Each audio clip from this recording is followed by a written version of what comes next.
आओ बच्चों, सब मेरे पास बैठो। आज मैं तुम्हें एक बहुत ही मज़ेदार और पुरानी कहानी सुनाने वाली हूँ।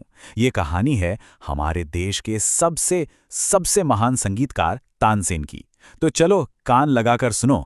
अच्छा, एक बात बताओ, क्या तुमने कभी कोई ऐसा गाना सुना है जिसमें जिसमें जादू हो? मतलब इतना शक्तिशाली कि वो साफ आसमान से बारिश ले आए या हवा में आग लगा दे। सुनने में अजीब लगता है ना?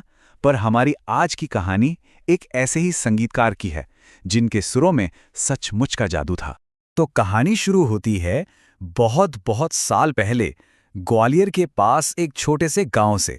और उसी गांव में रहता था एक बहुत ही प्यारा, बहुत ही खास बच्चा, और उसका नाम था तानसेन।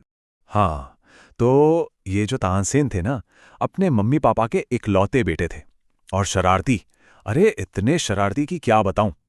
सारा सारा दिन बस जंगल में घूमना। और पता है सबसे मजेदार बात क्या थी? वहीं खेलते खेलते उन्होंने जानवरों और चिड़ियों की ऐसी हूबहू आवाज निकालना सीख लिया कि कोई बता ही नहीं सकता था कि ये तानसेन बोल रहे हैं या कोई असली जानवर। तो एक दिन की बात है, तानसेन जंगल में थे और उन्होंने देखा कि कुछ यात्री, मतलब कुछ लोग वहां से गुजर रहे हैं। बस उनके शैतान दिमाग में एक शरारत सूझी। वो चुपके से एक घने पेड़ के पीछे छिपे और जोर से दहाड़े, बिल्कुल एक असली शेर की तरह। अब देखो, वो यात्री तो डर गए, पर उनके साथ जो थे ना, वो कोई आम आदमी नहीं थे। वो थे बहुत बड़े संगीतकार स्वामी हरिदास।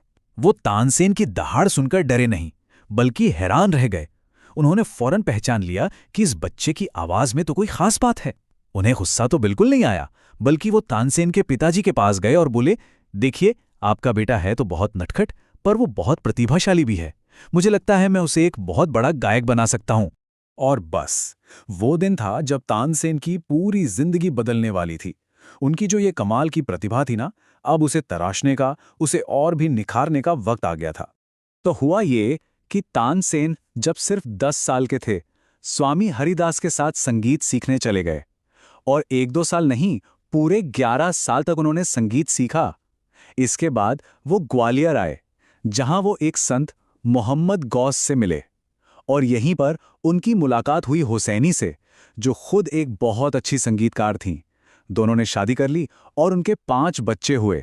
और मजे की बात यह है कि सारे के सारे बच्चे भी संगीत के बहुत शौकीन थे। अब धीरे धीरे तानसेन का नाम हर जगह फैलने लगा। लोग उनके संगीत की बातें करने लगे। और ये बातें उड़ते उड़ते जानते हो कहां पहुंची?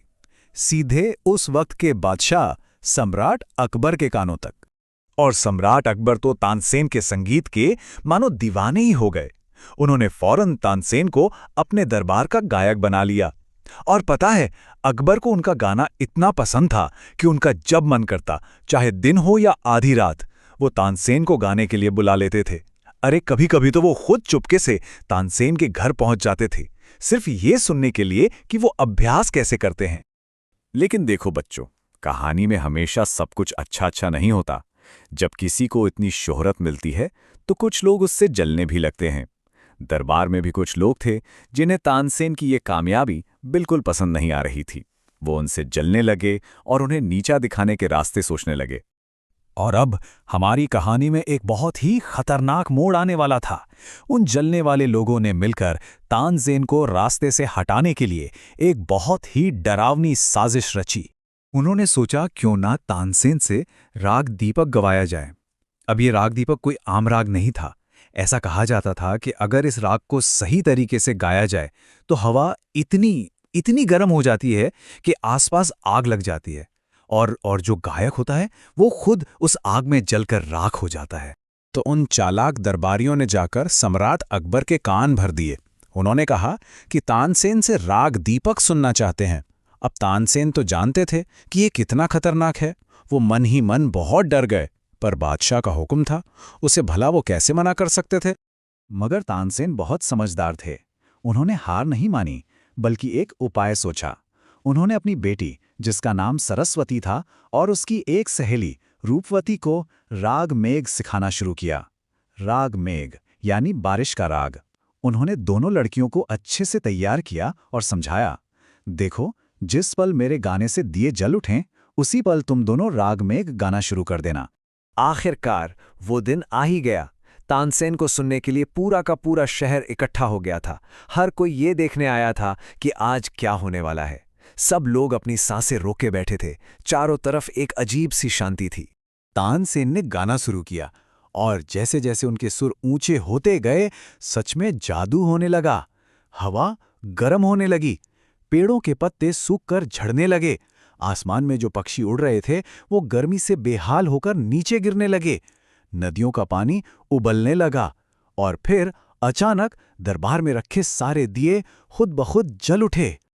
और बस जैसे ही वो दिए जले, ठीक उसी पल, जैसा कि तानसेन ने समझाया था, उनकी बेटी सरस्वती और उसकी सहेली रूपवती ने अपनी प्यारी आवाज में राग मेघ गाना शुरू कर दिया।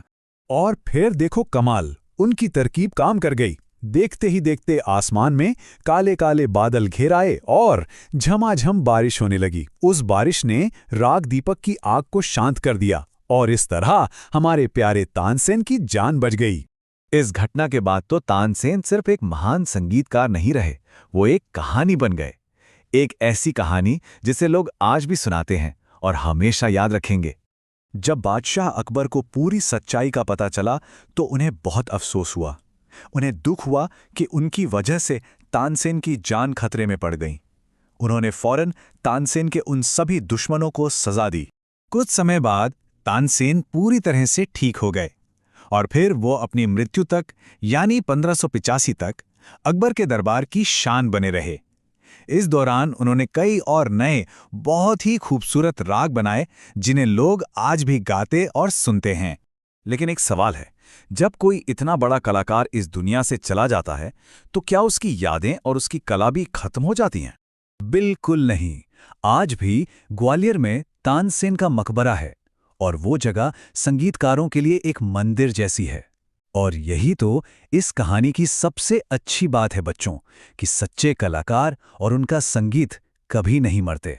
वो अपनी कला के जरिए हमेशा हमेशा के लिए जिंदा रहते हैं।